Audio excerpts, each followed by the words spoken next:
কি সুন্দর একটা বিকাল ছিল। মানে আমি যতভাবেই আপনাদেরকে বলি, এটা না আমি আপনাদেরকে বুঝাতে পারবো না দেখেই আমার কাছে এত অল্প কিছু ক্লিপ ছিল, সেই ক্লিপগুলো দিয়ে আমি একটা ভিডিও বানিয়েছি। ভিডিওটা আপনাদের সাথে যেমন আমি শেয়ার করছি, আমার কাছেও থাকুক।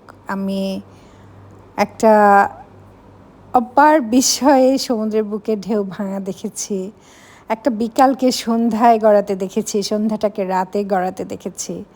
আর মনে হয়েছে কি আমি একদম সাগরের বুকে বসে আছি, মনে হচ্ছে আমি একটা ফেরিতে বসে আছি, একটা জাহাজে বসে আছি, একটা মানে দারুণ একটা দোলাচলে আমি দুলছি, কিন্তু আমি দুলছিলাম না। আচ্ছা, আমরা একটা রেস্টুরেন্টে গিয়েছিলাম গতকালকে বিকালে। আমরা মানে আমি, আমার সাথে আমার এক আপু, আমার এক বন্ধু, আমরা 3টা পরিবার, আমাদের সাথে আমাদের 6টা বেবি। এই তো। আর কি আনন্দ নিয়ে যেখানেই বসছি সেখান থেকেই শুধু সাগরের বুকে ঢেউ ভাঙা দেখছে।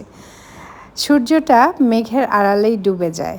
সো আরেকদিনও যে আমি আর রিপন গিয়েছিলাম, শেষ পর্যন্ত সাগরের বুকে সূর্যাস্তটা দেখিনি। এখন সময়টাই এরকম, এরপরে খারিফ আসবে, সূর্য তো মোটামুটি ডিসঅ্যাপিয়ার করবে।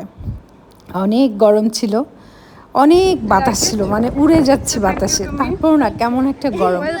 সময়টা বললাম না এখন এরকম, আপনি যে কোনো ওয়াটার বডিতে গেলেই সেখানে এমনভাবেই গরমটা পড়ে। এই যে বেবিগুলো, ওরা ট্রিপলেটস, ওরা যে কি আনন্দ পাচ্ছে। আমি বলছি কেমন লাগলো তোমাদের, বললো খুব সুন্দর। আমি বলছি আমাকে থ্যাংক ইউ বলো, ওরা আবার আমাকে সুন্দর করে থ্যাংক ইউ বললো। আর একটা জায়গায় গিয়েছি, খাবো না, না খেলে কি আমাকে বসতে দিবে? তো আমরা অনেক এনজয় করেছি, অনেক মজা করে সমুদ্রের মাছ খেয়েছি, একদম তামকিনি মাছ বারবিকিউ করে দিয়েছে, সাথে খুবই মজার কাবুলি রাইস। আর পাস্তাটা ছিল আরও মজার। বাচ্চাদের জন্য পাস্তা অর্ডার করেছিলাম, ফ্রেঞ্চ ফ্রাইস, কোল্ড ড্রিঙ্কস। আর আমরা খেয়েছিলাম নান্না পাতা দিয়ে সুলেমানি চা, রং চা। এই তো একটা পুরো বিকেল, কখন যেন রাত হয়ে গেল। প্রায় 8:45টার দিকে আমরা ওখান থেকে উঠলাম এবং বাড়িতে ফিরলাম, পুরো এক সাগর জলরাশি রেখে, যে আবার কখনো যাব, প্রতিজ্ঞা করে আসলাম। ঠিক আছে, আবার যাব আপনাদের সাথে।